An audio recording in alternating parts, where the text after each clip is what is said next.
Hadirin yang berbahagia, mencari rotan kerimbasana, berbekal nasi nipah bungkus rumbia.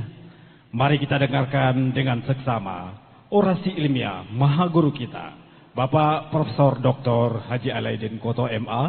Kami silakan. Dan hadirin yang berbahagia, Bapak Profesor Dr. Alaidin Koto merupakan guru besar yang termasuk dalam generasi 3 masa di UIN Suska Riau dan menjadi saksi sekaligus pelaku sejarah perubahan IAIN menuju UIN Suska Riau.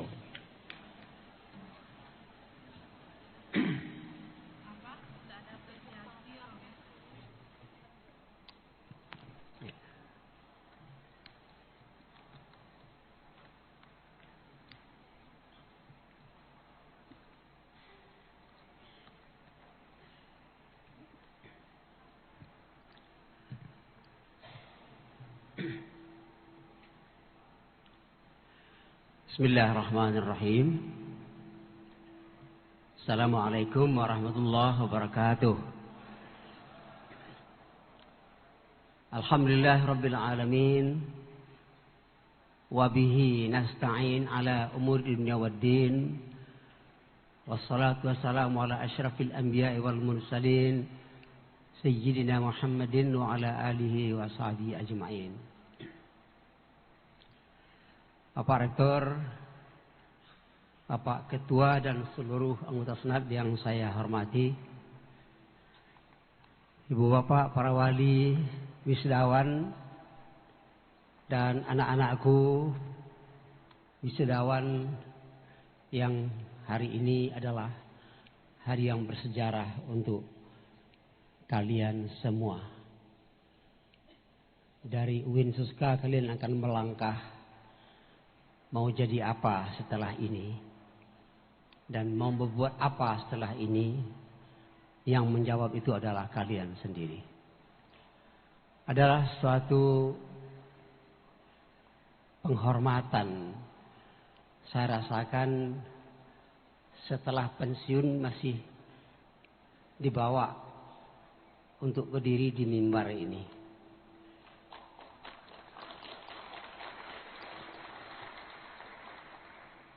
Udah lama sekali saya tidak berdiri di mimbar di hadapan wisudawan. Sudah 35 tahun, Pak Rektor. Saat pertama saya menyampaikan orasi ilmiah pada tahun 1989 di Gedung Dang Merdu yang lama. Waktu itu wisuda IAIN, masih IAIN. Sempena Dies Natalis. Saya menyampaikan wisuda yang full akademik waktu itu. Sekarang tidak full akademik, tapi lebih bermakna sebagai pesan-pesan untuk anak-anakku sekalian. Makasih Pak Rektor, Pak Ketua Senat. Kesempatan ini saya tidak hanya merasa diberi kehormatan sebagai orang tua, tapi juga diberi kesempatan untuk menyampaikan pesan-pesan. Makanya judul dari orasi ilmiah ini berbentuk pertanyaan dan khusus saya untukkan kepada anak-anakku sekalian, wisudawan yang saya sayangi. Setelah sarjana mau jadi apa? Bapak Rektor, Pak Ketua Senat, dan hadirin sekalian. Sarjana berasal dari bahasa Sanskerta kuno, Sravaka. Kata sarjana atau Sravaka berarti seorang murid atau seorang pengikut dari seorang guru spiritual. Pada awalnya istilah sarjana lebih terkait dengan pengetahuan agama dan filsafat, di mana para Sravaka berperan dalam mempelajari dan menyebarkan ajaran spiritual. Pada zaman kekaisaran Hindu-Buddha di Nusantara, istilah sarjana berkembang, istilah Sravaka berkembang menjadi sarjana. Sebagai sebutan untuk seseorang yang memiliki pengetahuan luas dan mendalam dalam berbagai bidang ilmu pengetahuan, termasuk agama, sastra, filsafat, hukum, dan sains. Mereka adalah intelektual yang dihormati dalam masyarakat. Ingat itu, sarjana adalah orang yang dihormati di masyarakat. Seiring berjalannya waktu, makna kata sarjana mengalami pergeseran. Pada masa penjajahan Belanda, kata sarjana mulai digunakan untuk orang yang telah menyelesaikan pendidikan tinggi di dalam ilmu pengetahuan, ilmu sosial, dan ilmu humaniora. Setelah kemerdekaan, istilah sarjana diartikan sebagai seseorang yang telah menyelesaikan pendidikan tingkat strata 1 dalam berbagai bidang ilmu pengetahuan. Nah, anakku sekalian, mudah-mudahan bisa mengikuti apa sesungguhnya hakikat dari sarjana yang Anda sebentar lagi akan Anda sandang itu. Baik S1, S2 maupun S3. Dari sejarah singkat penggunaan kata sarjana seperti yang kita sebut di atas, tersimpul 3 pesan penting dalam kata sarjana.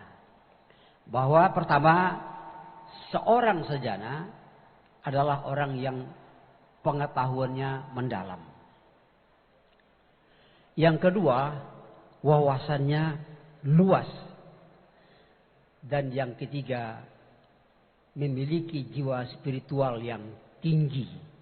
Karena kata Sravaka itu sebenarnya dalam sejarahnya itu digunakan untuk seorang pengikut seorang tokoh spiritual. Artinya, sarjana adalah seorang yang ilmu pengetahuannya dalam, wawasannya luas, dan kepribadiannya dituntun oleh ajaran agama.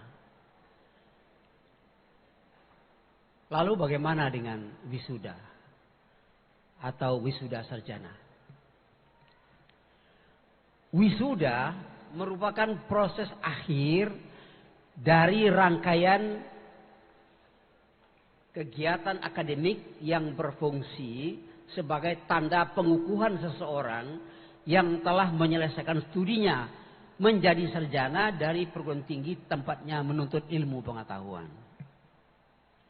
Itu juga berarti bahwa pengakuan dari seorang guru atau dosen dan kampusnya sekaligus yang seperti akan kita laksanakan ini, ketika Anda di wisuda, kampus sudah mengakui Anda bahwa Anda atau seorang sarjana sudah sah sebagai sarjana dalam bidang ilmu pengetahuan yang ditekuninya. Upacara wisuda ditandai dengan pakaian yang disebut sebagai toga, berupa jubah dalam dan dilengkapi oleh topi bersegi, pakai kucir berupa benang yang dibentuk khusus, secara khusus untuk itu. Topi yang Anda pakai, yang pakai kucir itu. Berasal dari kata tego, secara harfiah toga berarti penutup, yaitu sejenis jubah yang dipakai oleh pribumi Itali atau bangsa Etruskan yang hidup pada tahun 1200 sebelum Masehi. Waktu itu pakaian ini tidak ada hubungannya dengan ilmu pengetahuan, hanya sebagai pakaian khas penduduk Roma saja. Dari sejarahnya, pemakaian toga sebagai pakaian sarjana digagas oleh umat Islam di universitas pertama di dunia, di Fez, Maroko. Pada tahun 859 Masehi.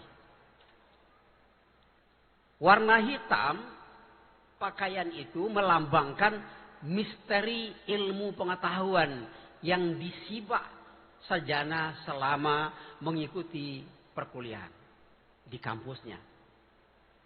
Warna ini juga lambang keagungan pribadi seorang sarjana sebagai buah dari ilmu pengetahuan yang digalinya sekian lama. Pakaian toga dilengkapi dengan topi persegi yang melambangkan rasionalitas seorang sarjana dalam berpikir ketika ilmu telah dikuak. Ketika misteri ilmu telah dikuak, membentuk pola pikir. Melihat segala sesuatu dari berbagai perspektif, dari berbagai segi pandang ilmu pengetahuan. Tidak terjebak dalam kesempitan dan kepicikan dalam berpikir. Atau dipengaruhi oleh hal-hal yang sama sekali tidak bersifat akademik atau akal sehat. Seorang sarjana mengedepankan akal sehatnya. Begitu juga kucir yang ada di ubun-ubun topi sebagai lambang perkembangan wawasan yang dipindahkan dari kiri ke kanan. Artinya dari otak kiri tempat bahasa dan hafalan untuk mulai berimajinasi, berinovasi dan berkreasi ke otak kanan. Pemindahan kucir atau tali topi dari kiri ke kanan itu juga bermakna kampus melepas kalian kembali ke tengah-tengah keluarga dan masyarakat. Setelah dikurung sekian lama di kampus tempat belajar. Maka sarjana tidak boleh berdiam diri setelah kembali kepada keluarga dan masyarakatnya. Tidak boleh senyap di zona aman tanpa berkontribusi untuk peradaban. Para rektor, dan Bapak Ibu sekalian, oleh sebab itu, pesan terpenting dari wisuda ini adalah kalian semua ditunggu oleh keluarga dan masyarakat. Mereka semua termasuk bangsa dan negara dalam arti yang luas menunggu kontribusi untuk kejayaan negeri. Itulah hakikat dari sarjana. Bukan sekedar pesta apalagi hura-hura. Tapi penyerahan amanah keilmuan dari kampus untuk diamalkan di tengah-tengah masyarakat. Sarjana adalah penyelesai masalah. Problem solver.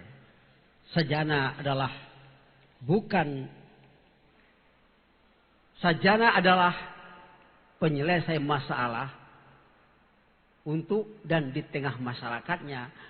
Bukan justru pembuat masalah di masyarakatnya.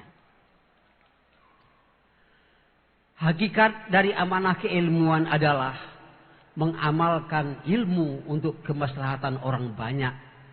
Masyarakat ini dan itu, apalagi menggunakannya untuk hal-hal yang bukan selain itu. Bapak Ibu sekalian yang saya muliakan, sudah datang peringatan dari atas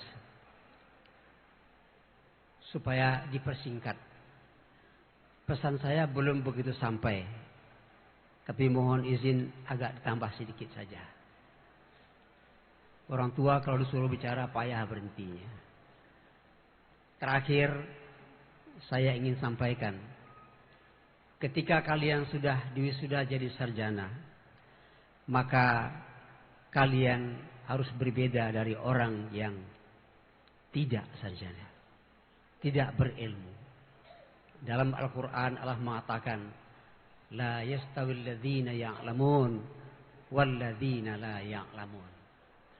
Orang berilmu tidak sama dengan orang yang tidak berilmu. Bukan untuk membanggakan dirinya, tapi dia harus berbeda. Berbeda dalam hal cara berpikir.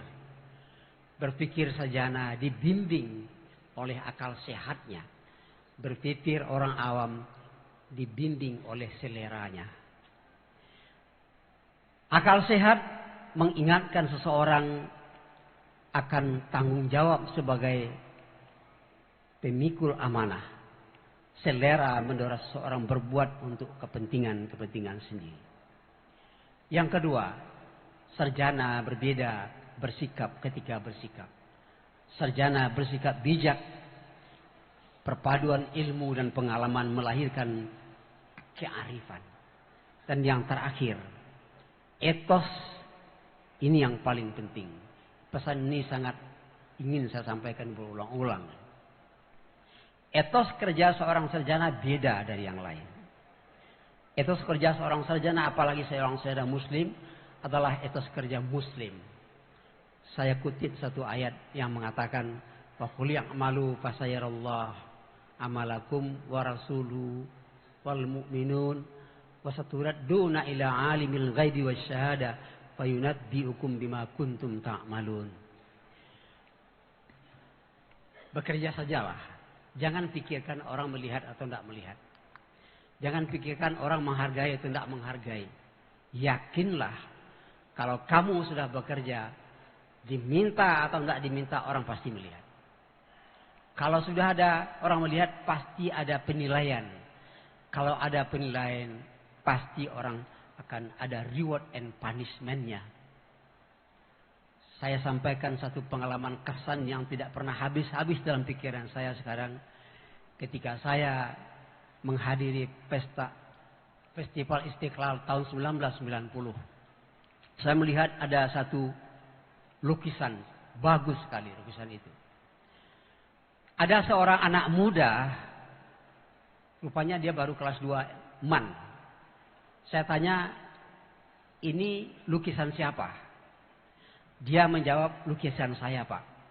Kamu jual berapa? Terserah, Bapak. Saya kaget. Bukan, kamu jual berapa? Enggak tahu, Pak. Anak muda ini mengajar saya, mendidik saya untuk mengambil hikmah. Dia memamerkan karyanya dan bagus menurut saya. Saya tanya harganya, dia enggak tahu berapa. Kenapa begitu? Saya bilang. Jawabnya adalah, saya hanya bekerja, Pak. Yang menilai Bapak. Masya Allah. Kamu kelas berapa sekolah? Kelas 2 MAN. Saya sudah hampir doktor waktu itu, belum berpikir seperti itu. Makanya ini yang saya tetangganya yang sebelah, Pak, lukisan ini ditawar oleh Pak Bustanul Arifin. Waktu itu kepala bulog orang kaya. 15 juta. Anak ini nggak mau jual. Besok saya ke sana lagi, terjuallah lukisan itu 7 juta. Padahal 15 juta tidak mau dia jual. Kenapa tidak mau kamu jual 15 juta? Katanya, rasanya saya belum sampai ke sana. Setinggi itu. 7 juta kira sedikit lah. Saya melihat etos kerja seorang sarjana menjadikan kerja sebagai kebutuhan dan bukan kebutuhan sebagai kerja.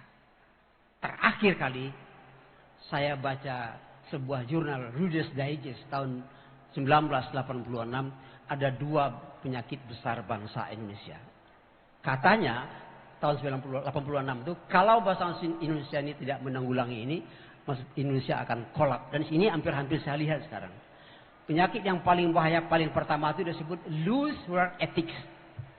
Etos kerja yang longgar. Nantilah bikolah. Artinya pemalas. Begitu orang datang dari luar yang rajin-rajin akan menguasai kita semua. Satu aja saya sampaikan. Maka seorang sarjana punya etos kerja. Jadikan pekerjaan sebagai kebutuhan dan bukan kebutuhan sebagai pekerjaan. Makasih. Assalamualaikum warahmatullahi wabarakatuh.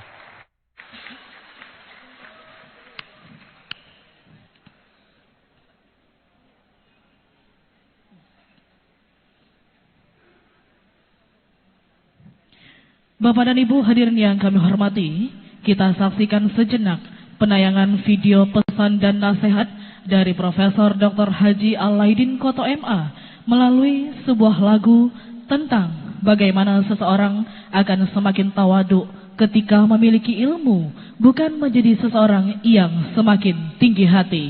Kita saksikan bersama video dengan judul lagu Ilmu dan Budi yang didendangkan langsung oleh Profesor Dr. Haji Alaidin Koto MA. Selamat menyaksikan.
Luar biasa, boleh kita beri tepuk tangan yang meriah.